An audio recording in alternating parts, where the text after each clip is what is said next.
حضرت عمر فاروق رضی اللہ عنہ نے دنیا کو ایسے سسٹم دیے جو آج تک پوری دنیا میں رائج ہیں۔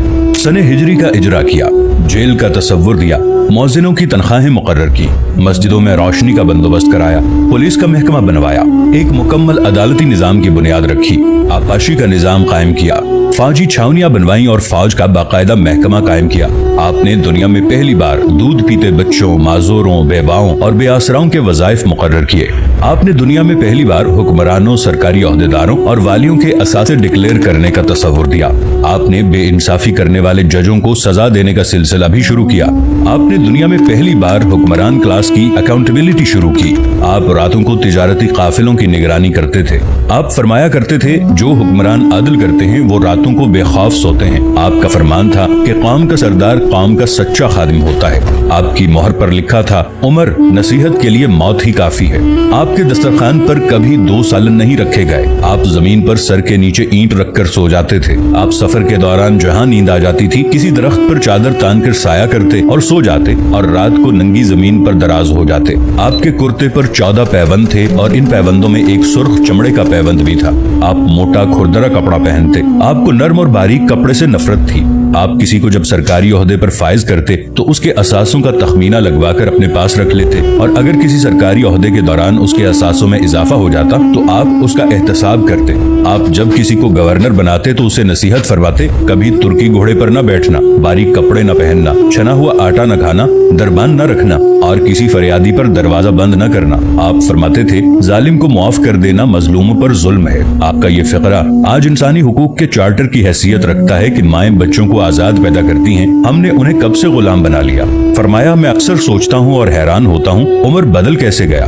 آپ اسلامی دنیا کے پہلے خلیفہ تھے جنہیں امیر المؤمنین کا خطاب دیا گیا۔ دنیا کے تمام مذاہب کی کوئی نہ کوئی خصوصیت ہے، اسلام کی سب سے بڑی خصوصیت عدل ہے اور حضرت عمر فاروق رضی اللہ عنہ وہ شخصیت ہیں جو اس خصوصیت پر پورا اترتے ہیں۔ آپ کے عدل کی وجہ سے عدل دنیا میں عدل فاروقی ہو گیا۔ آپ شہادت کے وقت مقروض تھے، چنانچہ آپ کی وصیت کے مطابق آپ کا واحد مکان بیچ کر آپ کا قرض ادا کر دیا گیا اور آپ دنیا کے واحد حکمران تھے جو فرمایا کرتے تھے میرے دور میں اگر فرات کے کنارے کوئی کتا بھی بھوک سے مر گیا تو اس کی سزا عمر کو بھگتنا ہوگی۔ آپ کے عدل کی یہ حالت تھی، آپ کا انتقال ہوا تو آپ کی سلطنت کے دور دراز علاقے کا ایک چرواہا بھاگتا ہوا آیا اور چیخ کر بولا لوگوں حضرت عمر فاروق رضی اللہ عنہ کا انتقال ہو گیا۔ لوگوں نے حیرت سے پوچھا تم مدینے سے ہزاروں میل دور جنگل میں ہو، تمہیں اس سانحے کی اطلاع کس نے دی؟ چرواہا بولا جب تک حضرت عمر فاروق رضی اللہ عنہ زندہ تھے میری بھیڑیں جنگل میں بے خوف پھرتی تھیں اور کوئی درندہ ان کی طرف آنکھ اٹھا کر نہیں دیکھتا تھا، لیکن آج پہلی بار ایک بھیڑیا میری بھیڑ کا بچہ اٹھا کر لے گیا۔ میں نے بھیڑیا کی جرت سے جان لیا کہ آج دنیا میں حضرت عمر فاروق رضی اللہ عنہ موجود نہیں ہے۔ حضرت عمر فاروق رضی اللہ عنہ نے اپنے دور میں جس خطے میں اسلام کا جھنڈا بھجوایا وہاں سے آج بھی اللہ اکبر کی صدائیں آتی ہیں، وہاں آج بھی لوگ اللہ کے سامنے سجدہ کرتے ہیں۔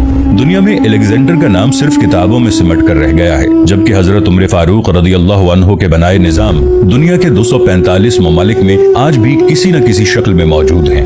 آج بھی جب کسی ڈاک خانے سے کوئی خط نکلتا ہے، پولیس کا کوئی سپاہی وردی پہنتا ہے، کوئی فوجی جوان 6 ماہ بعد چھٹی پر جاتا ہے یا پھر حکومت کسی بچے، معذور، بیوہ یا بے آسرا شخص کو وظیفہ دیتی ہے تو وہ معاشرہ، وہ سوسائٹی بے اختیار حضرت عمر فاروق رضی اللہ عنہ کو عظیم تسلیم کرتی ہے۔ وہ انہیں تاریخ کا سب سے بڑا سکندر مان لیتی ہے، ماں سوائے ان مسلمانوں کے جو آج احساس کمتری کے شدید احساس میں کلمہ تک پڑھنے سے پہلے دائیں بائیں دیکھتے ہیں۔ لاہور کے مسلمانوں نے ایک بار انگریز سرکار کو دھمکی دی تھی کہ اگر ہم گھروں سے نکل پڑے تو تمہیں چنگیز خان یاد آ جائے گا۔ اس پر جواہر لال نہرو نے مسکرا کر کہا تھا افسوس آج چنگیز خان کی دھمکی دینے والے مسلمان یہ بھول گئے ان کی تاریخ میں ایک عمر فاروق بھی تھا جن کے بارے میں مستشرقین بھی اعتراف کرتے ہیں کہ اسلام میں اگر ایک عمر اور ہوتا تو آج دنیا میں صرف اسلام ہی دین ہوتا۔